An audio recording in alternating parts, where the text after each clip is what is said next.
ಒಬ್ಬ ಯಶಸ್ವಿ ವ್ಯಕ್ತಿಯ ಹಿಂದೆ ಒಂದು ನೋವು ತುಂಬಿದ ಕತೆ ಇರುತ್ತದೆ. ಹಾಗೆ ಆ ನೋವಿನ ಕತೆಗೂ ಯಶಸ್ವಿ ಅಂತ್ಯವಿರುತ್ತದೆ. ಆದ್ದರಿಂದ ನೋವನ್ನು ಕೂಡ ಸ್ವೀಕರಿಸಿ ಯಶಸ್ವಿನ ಕಡೆ ಹೆಜ್ಜೆ ಇಡಬೇಕು. ಸ್ನೇಹಿತರೆ, ಯಶಸ್ಸು ಸಿಗಬೇಕಂದ್ರೆ ಹಲವಾರು ರೀತಿಯ ಕಷ್ಟಗಳನ್ನು ಅನುಭವಿಸಿ ಪಡೆಯಬೇಕು.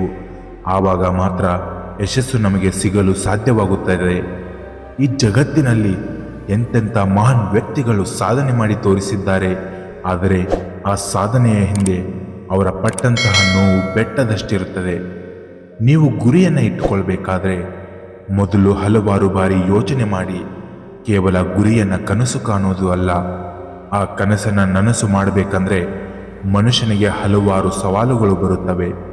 ಅವುಗಳನ್ನು ಎದುರಿಸಿ ನಿಲ್ಲುವುದೇ ಮನುಷ್ಯನ ನಿಜವಾದ ಗೆಲುವು. ಮನುಷ್ಯ ಈ 3 ಸಂಗತಿಗಳ ಮೇಲೆ ಹೆಚ್ಚು ಅವಲಂಬನೆಯಾಗಿದ್ದಾನೆ. ಅವುಗಳು ತಪ್ಪು, ಸುಲಭ ಮತ್ತು ಕಷ್ಟ. ಇದರ ಅರ್ಥ ಏನೆಂದರೆ, ಸುಲಭ ಮತ್ತು ಕಷ್ಟ ಅಂತ ಯಾರಾದರೂ ಹೇಳಿದರೆ ಅದನ್ನು ನಾವು ತಪ್ಪು ಅಂತೀವಿ. ಇನ್ನೊಬ್ಬರು ಮಾಡಿದ್ದನ್ನು ನಾವು ಗಮನಿಸಿದರೆ ಸುಲಭ ಅಂತೀವಿ. ನಾವೇ ಮಾಡಿದ ತಪ್ಪುಗಳನ್ನು ಒಪ್ಪಿಕೊಳ್ಳುವುದಕ್ಕೆ ಕಷ್ಟಪಡ್ತೀವಿ. ಇನ್ನೊಬ್ಬರ ಕಾರ್ಯವನ್ನು, ಇನ್ನೊಬ್ಬರ ಕಷ್ಟಗಳನ್ನು ಅಥವಾ ಇನ್ನೊಬ್ಬರ ಬದುಕನ್ನು ನಾವು ಸುಲಭವಾಗಿ ಜಡ್ಜ್ ಮಾಡುತ್ತೇವೆ. ಆದರೆ ಅದನ್ನು ಅನುಭವಿಸುವವರಿಗೆ ಮಾತ್ರ ಗೊತ್ತಿರುತ್ತದೆ ಕಷ್ಟ ಅಂದರೆ ಏನು, ಬದುಕು ಅಂದರೆ ಏನು ಅಂತ. ಈ ಮನುಷ್ಯನ ಸ್ವಭಾವ ಹಾಗೇ ಇದೆ. ಇನ್ನೊಬ್ಬರ ಕಷ್ಟವನ್ನು ನೋಡಿ ನಗ್ತಾನೆ. ತನಗೆ ಕಷ್ಟ ಬಂದಾಗ ಯಾರೂ ಸಹಾಯ ಮಾಡ್ತಿಲ್ಲ ಅಂತ ದುಃಖ ಪಡ್ತಾನೆ. ಎಲ್ಲದಕ್ಕೂ ಇವನೇ ಕಾರಣನಾಗಿರುತ್ತಾನೆ. ಆದರೆ ಯಾವುದೇ ಕಾರಣಕ್ಕೂ ಇವನ ತಪ್ಪುಗಳನ್ನು ಇವನೇ ಒಪ್ಪಿಕೊಳ್ಳುವುದಿಲ್ಲ. ಇದೊಂದು ಮನುಷ್ಯನ ಕೆಟ್ಟ ಸ್ವಭಾವ. ಆಗುವುದೆಲ್ಲ ಒಳ್ಳೆಯದಕ್ಕೆ ಆಗುತ್ತದೆ ಎಂಬುದನ್ನು ಕೃಷ್ಣ ಪರಮಾತ್ಮ ಹೇಳಿದ್ದಾನೆ.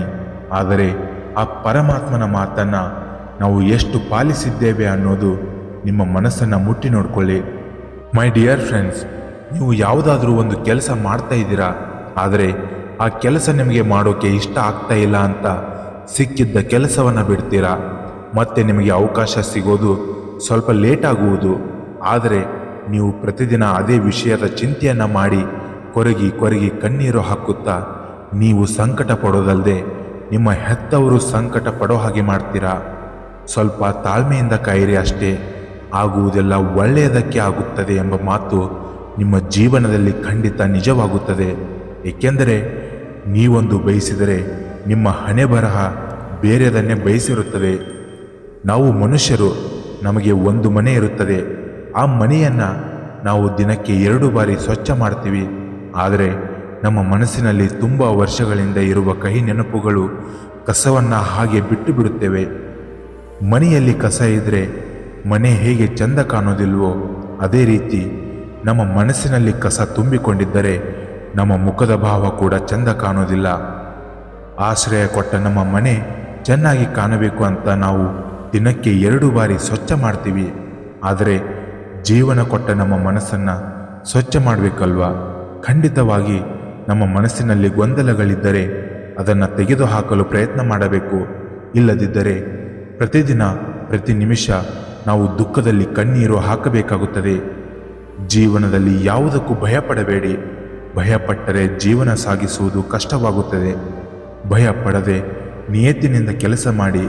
ಕಷ್ಟಪಟ್ಟವರಿಗೆ ಈ ಭೂಮಿ ಮೇಲೆ ಫಲ ಇದ್ದೇ ಇರುತ್ತೆ. ನಿಮ್ಮಲ್ಲಿ ಇರಬೇಕು ನಂಬಿಕೆ. ಮುನ್ನಡೆಸುವುದು ನಿಮ್ಮ ಆತ್ಮಾಭಿಮಾನ. ಬಲ ನೀಡುವುದು ನಿನ್ನೊಳಗಿನ ಆತ್ಮವಿಶ್ವಾಸ. ಶಕ್ತಿಪುಂಜವಾಗುವುದು ನೀ ತೋರುವ ಗೌರವ. ದಾರಿ ತೋರುವುದು ನೀ ಕಟ್ಟಿದ ನಿನ್ನ ಆ ಕನಸು. ಒಳ್ಳೆಯದು ಹುಡುಕಿ ತರುವುದು ನಿನ್ನ ಒಳ್ಳೆಯ ಮನಸ್ಸು. ಈ ಮಾತುಗಳು ನಮ್ಮ ಬದುಕಿಗೆ ಬಹಳ ಮುಖ್ಯವಾಗಿವೆ. ನಿಮ್ಮಲ್ಲಿ ನಂಬಿಕೆ ಇದ್ದರೆ ಮಾತ್ರ ಆತ್ಮವಿಶ್ವಾಸ ಹೆಚ್ಚಾಗುವುದು. ನಿಮ್ಮಲ್ಲಿ ಆತ್ಮವಿಶ್ವಾಸ ಇದ್ದರೆ ಮಾತ್ರ ನಿಮ್ಮಲ್ಲಿ ವಿಲ್ ಪವರ್ ಜಾಸ್ತಿ ಆಗುವುದು. ನೀನು ಇನ್ನೊಬ್ಬರಿಗೆ ಕೊಡುವ ಗೌರವ ನಿನಗೆ ಮುಂದೊಂದು ದಿನ ದಾರಿ ದೀಪವಾಗಿ ನಿನ್ನ ಬದುಕಿಗೆ ಬೆಳಕನ್ನು ಹರಿಸುವುದು. ನಿನ್ನ ಕನಸನ್ನು ನನಸು ಮಾಡುವುದು. ಜೀವನದಲ್ಲಿ ನಿಮಗೆ ಸಕ್ಸಸ್ ಸಿಗಬೇಕಂದ್ರೆ ಈ 3 ರಹಸ್ಯಗಳನ್ನು ಯಾರಿಗೂ ಹೇಳಬೇಡಿ. ಮೊದಲನೆಯದು, ಮೊದಲ ಅವಕಾಶವನ್ನು ಕಳೆದುಕೊಂಡಿದ್ದನ್ನು.